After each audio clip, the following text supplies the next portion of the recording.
Mr. President, I want to speak this morning really to Americans, veterans, and provide an update on our work to get our toxic exposure legislation across the finish line. The Senate is in the midst of considering the Sergeant First Class Heath Robinson Honoring Our PACT Act.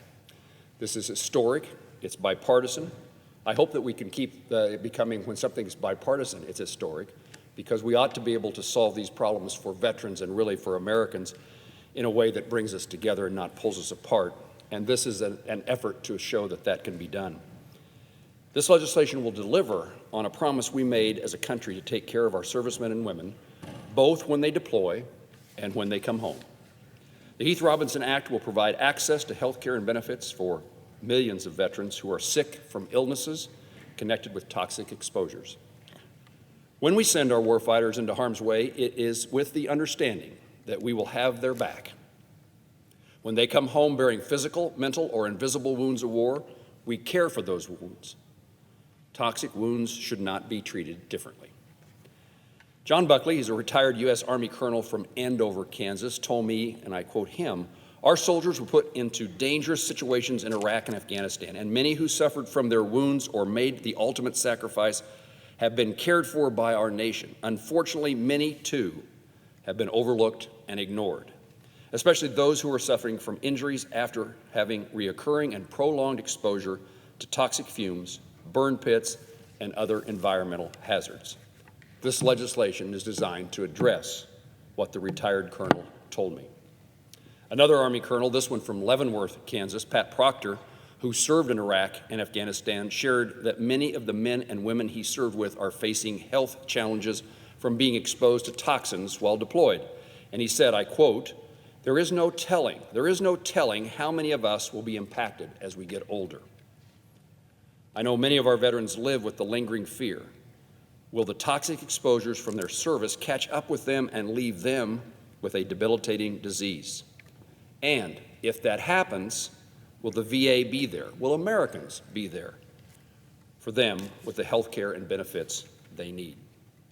William Turner, a former Deputy Commander General of support for the Kansas Fort Riley 1st Infantry Division, told me, our veterans have served in multiple locations where they have been exposed to a number of toxins that have resulted in them developing serious illnesses, and they often struggle to gain access to health care and benefits that can help alleviate some of the pain and suffering they are experiencing.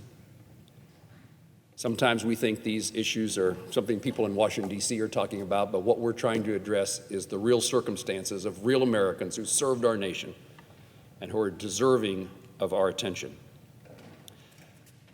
The commanding general went on to say to note this: it is absolutely imperative that we pass this bill to guarantee exposed veterans receive permanent access to health care.